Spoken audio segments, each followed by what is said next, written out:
खाजगी उपसा योजनेच्या वाढीव पाणीपट्टीला वर्षभर स्थगिती राहणार। डिसेंबर 2023 मध्ये झालेल्या हिवाळी अधिवेशनात आमदार पी.एन. पाटील यांनी महाराष्ट्र कृष्णा खोरे विकास महामंडळ पुणे यांच्याद्वारे प्रसिद्ध केलेल्या जाहिरातीमध्ये कोल्हापूर जिल्ह्यातील नदीतून पाणी उपसा करणाऱ्या खाजगी बागायतदार व सहकारी पाणी पुरवठा संस्थांच्या शासकीय पाणीपट्टी दरामध्ये केलेली वाढ व जलमापक यंत्र बसवण्याची सक्ती रद्द करण्याबाबत विधानसभेत मागणी केली होती। कोल्हापूर जिल्ह्यातील जेवढ्या सगळ्या नद्या आहेत नदीतनं पाणी उपसून शेतीला पाणी घेतोय, त्या पाण्याचा दर हेक्टरी 1122 रुपये होता, तो अचानक 13,600 रुपये दर केला, म्हणजे 12 पटीनं दर वाढवला।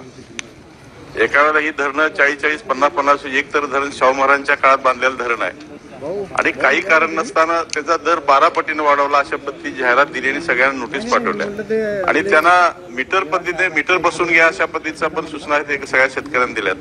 आता शेतीसाठी मीटर बसून पाणी घ्यायचं आणि ते मीटर नाही बसवलं तर त्याला दंड त्याच्या डबल 13,000च्या डबल दंड करणं अशा पद्धतीची त्या ठिकाणी जाहिरात दिली आणि सगळ्यांना तशा कळवलेला आहे। तर त्याच्यावरती सरकार काय नाही देणार, गोरगरीब सरकार सामान्य माणसाला नाही देणार असं सातत्यानं मुख्यमंत्री उपमुख्यमंत्री सांगतात, पण एकाएकी असे दर वाढायचं कारण काय? एक 12 पटीनं 1122 रुपयेचा दर 13,600 रुपये दर झालाय आणि तो सरकारने कमी करायला पाहिजे अशा पद्धतीची आमची विनंती आहे। आमदार पी.एन. पाटील यांनी केलेल्या या मागणीला आज अखेर यश आलेलं पाहायला मिळत आहे।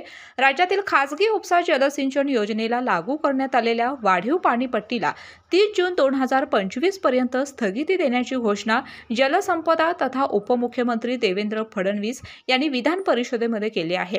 या घोषणेमुळे शेतकरी वर्गात समाधानाचं वातावरण आहे।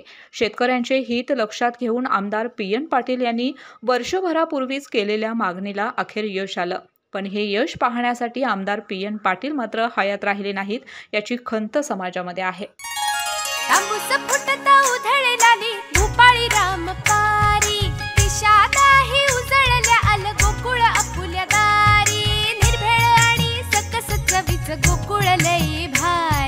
गोकुळ दूध आणि दर्जेदार दुग्ध उत्पादने, चव आहे कोल्हापुरी, गोकुळ लई भारी।